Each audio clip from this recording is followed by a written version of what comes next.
The Vibe, a Teesside University podcast. I'm Talene and today we're with Oli and we're going to be discussing how to meet new people when you start university. Right, so Oli, do you want to just introduce yourself? Yeah, so I'm Oli. I work for student recruitment and marketing at Teesside University. My background, I went to university, I kind of studied performance, and I kind of made a lot of friends outside of my course, through places like the Students' Union and other societies and other activities. But then when I did my Masters, I did that completely differently, and I then made friends with a lot of people on my course and not so much outside of it as well. What about you? Well, I studied in the business school here at Teesside University, and it was quite different for me.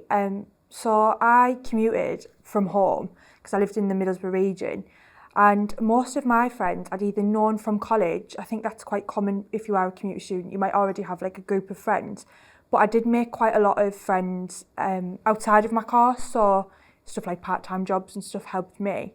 So when you think of your university experience, did your social life change much? Yeah, so I went from quite a small town to a big city, that kind of lifestyle. And I always remember in my first year, I was desperate to fit in, like absolutely desperate. And I'd go on all the nights out, even though I really hate nightclubs. I'm not a big drinker. Yeah. And I really was not happy. And then in my second year, I got involved with the Students' Union. I applied for a job to run, to help run their student television station. And I made so many friends that had like that shared interest with me there, and then spread out, and really kind of found my family, as it were. Some of my mates that I made there are still my best mates today, even though they've all moved off to different cities and stuff. We built these really strong bonds. I think there's a bit of a pressure on people when they come to uni to think in their first year they're going to make all the friends that they make for life, and often that isn't the case. Yeah. I mean, it was for you, but certainly it wasn't for me. And again, how you said about wanting to fit in. So yeah, I do know that there is quite a lot of events and stuff on campus, with societies and in Freshers Week and other events that you don't need to necessarily drink alcohol or go out on nights out and stuff to be a part of and to make friends and meet new people. I think it is a massive misconception about university as well, is that everyone thinks people just go to university to drink for like 3 years and have a party, and it isn't that at all. I mean, a lot of younger people now are actively not drinking. That's the way they've chosen to live life, and that's fine. But I mean, I know from being at both ends of it, like I said, in my first year was going out on nights out and hating it, because I was feeling like I was pressured into drinking. And then when I actually made my true friends and stuff, I didn't feel the need to drink. And actually, some of the best nights out I've had have been absolutely stone cold sober. And I mean, even if you're going out if it is like a drinking social, which they don't tend to be, but you can still have like a mocktail or an alcohol-free version. Yeah, of course. Or even just whatever you fancy. It's your body. You don't have to drink if you don't want to. So you found more of your friends outside of your course. Did you make friends at all with anybody on your course? Did you find it easy to speak to them? I mean, I did a performance course. We'll talk to anyone if you give us long enough. Yeah, so I did have friends on my course, and I lived with some of them in my second year as well. And actually, my third year, I lived with people on my course. But I did very much so feel that like my main friendship base was outside of it. It was, the people that I met at the TV station that I was working on, the societies that I was a member of, and because I felt like, yes, I had the shared interest of what I was studying with my friends, but I didn't want my whole life to be about that. I wanted to go off and have my other interests as well. Yeah, of course. I think it's quite important when you are looking to meet new people to try and find a bit of a common ground as well. So often your courses can be quite a good place to start. Mm-hmm. I always say to people and students that are quite nervous about starting uni and starting to make friends and meet new people, that if you just sit next to someone in your lecture, it's not to say that you have to spend the full lecture sat next to them. If you think, actually, I'm not really sure that we're going to be friends, you can just, when the lecture ends, you just don't have to sit next to that person again, but you've made a bit of a connection. It's quite interesting because, like, obviously there are loads of university courses available, loads of universities and higher education institutions all across the UK, and you've chosen that one course, that's the one you've gone to, and you've chosen that for a reason, as has everyone else in that room when you first walk in. So already you don't have to worry too much because you have that shared kind of common interest. Yeah, of course. And also, I mean, humans as a species, we're quite good at first impressions. Like within 30 seconds, you can kind of come up with an initial first impression of someone, and often ends up to be quite true. So don't stress about it. Just kind of trust your intuition, you know. And if, like you've said, if you sit next to someone and, you know, you don't really get along with them that well, next lecture, sit next to someone else. Exactly. There's absolutely no pressure. I think a lot of people are quite anxious of going over to new people. What would you say that would help you, or somebody that was quite anxious about approaching people and aren't as confident as maybe you were? So despite the fact I do come across as quite extroverted, I do also have quite bad anxiety, and one of the things I tend to do is I'll just kind of go, if I'm getting anxious or something before I meet someone, go to the bathroom, put some cold water on my wrists. It just helps cool your body temperature down, and just like make sure you like have a deep breath. And I know that's so basic and a bit cliche, but for me it really helps. So if you know, if you've got, you know, feel anxious and you know you've got things that you can do to help you out, stick with them. Don't be afraid to do them in front of people and stuff if you need to do it. Yeah. But just, you know, no one wants you to fail. Everyone, and the chances are if you're feeling anxious, everyone else in that room is feeling anxious in their own way. That's great advice. So I would say just be yourself. Don't try to be someone you're not. You know, if you true to yourself and you make a friend, great, that's fine. But if you treat yourself and there's no one in that room that you get along with, that's also right, because why would you want to be friends with them if they don't like you for who you are? Yeah, that's really true. I think as well, people forget that having just a friendly smile can go quite a long way as well. You might not be confident enough to approach somebody else, but they might want to approach you if you're very friendly and open. Look as though you're open to conversation. We've got a lot of online groups and stuff as well that you might find that helps you make friends before you start uni. So we've got a Facebook applicant group for both undergraduate and postgraduate. You can find people on your course there. And that's absolutely brilliant, because like if you're a bit scared or nervous about meeting people initially, you can kind of get to know them behind the keyboard a bit and kind of get that, you know, that shared interest. They get to know a bit about them, and then when you meet up, it's like you've already known each other because you've done the hard work. You've done the getting to know each other with that kind of safety net of not having to do it face to face. I would always advise get involved with stuff like that. Yeah, definitely.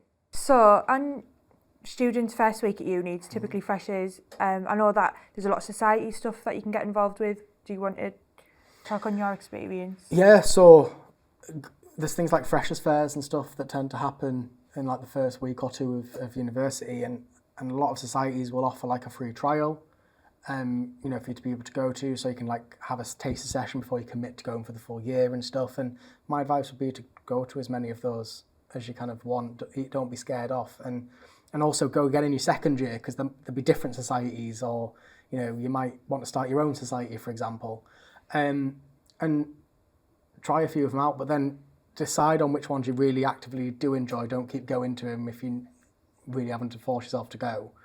Because you've got to find that kind of healthy balance in between your studies, your social life, you know, societies and stuff like that, your personal life, a part-time job, your family life. It all has to kind of work together for you, because the last thing you want to do is to overextend yourself and be having like too many societies, for example, and then struggling on your coursework deadlines. Of course. Or, you know, not having time to like have a good lie-in on a morning, because we all need that.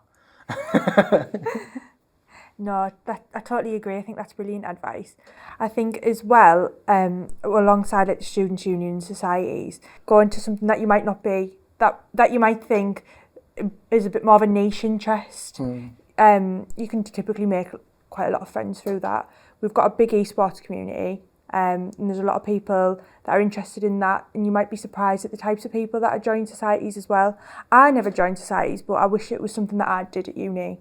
I know a lot of my friends had made a lot of friends through that. I think it's good. I think as well, look out for, like when you start your course, there might be like a course social, for example. Yeah. There might be, I know Middlesbrough Institute of Modern Art, they do like some like kind of creative socials, get to know people sessions and stuff like that. So don't be afraid to like pop along to them and do a bit of networking and just relax and enjoy yourself. And there'll be like places in the town that, you know, in the cities and stuff that you study in, they might have like organisations that put on socials aimed at freshers, and businesses trying to get you to come and use their customers. No, that's not right.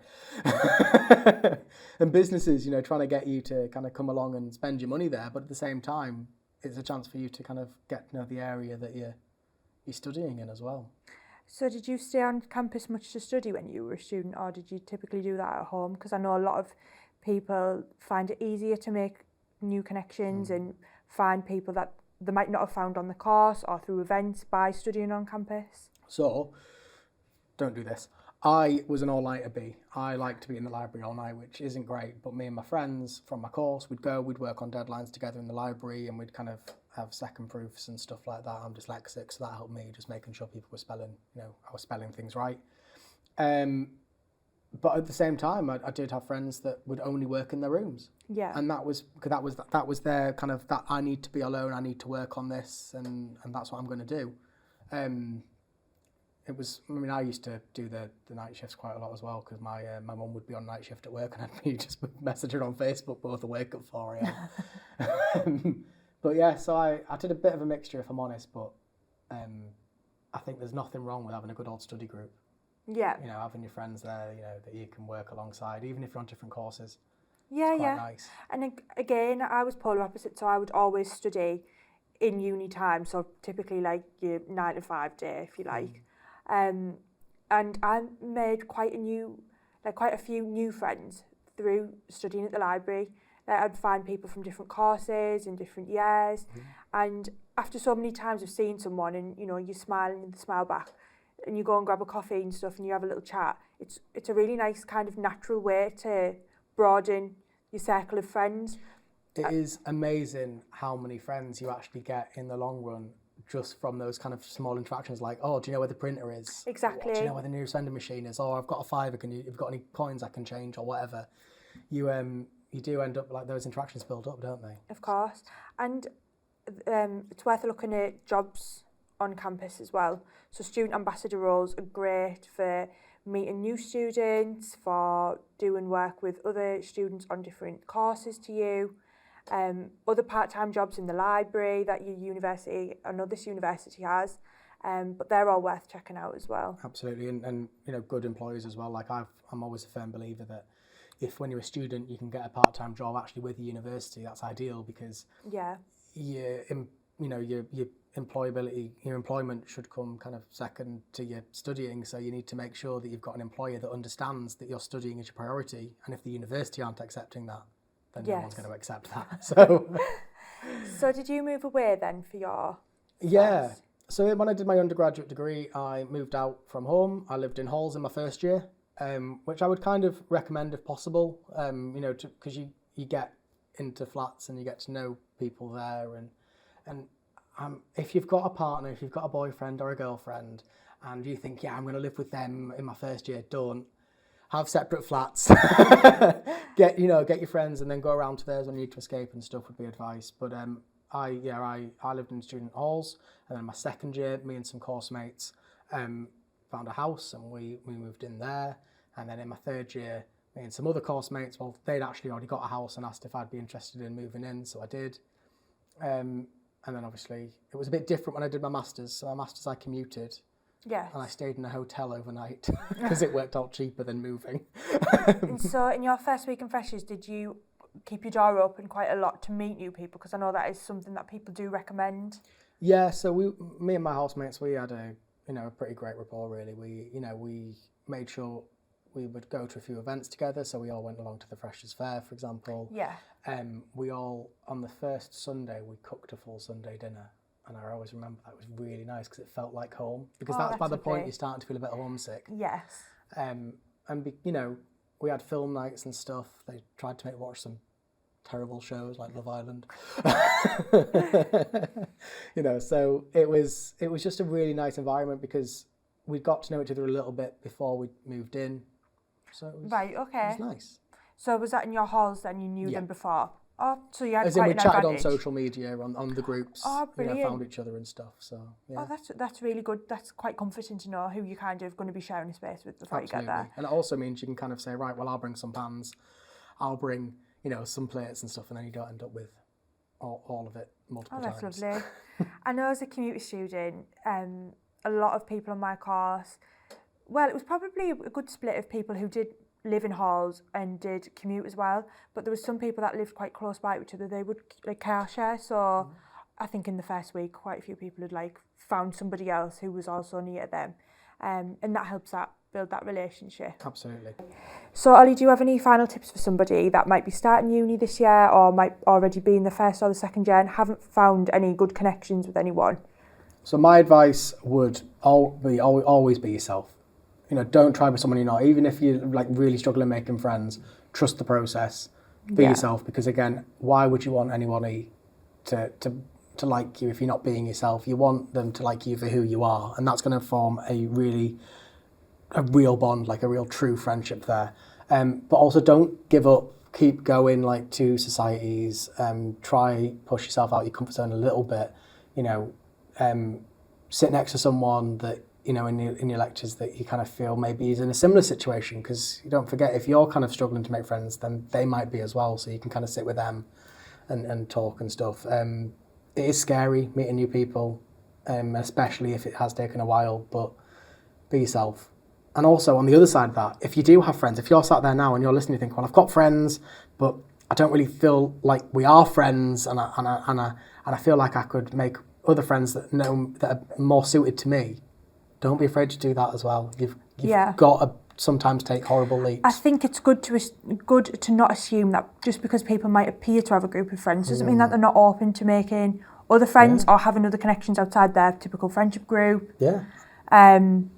Yeah, I think that's really good advice. I would say as well, if like you're listening to this and you're feeling like really lonely or isolated in any way, if you're a Teesside University student, go and get in touch with the Student Life and Support team. And if you're not, get in touch with the welfare team at a college or a place of work or someone, and just talk to someone about it, because suffering in silence isn't going to help anyone. So that would be a deeper bit of advice there.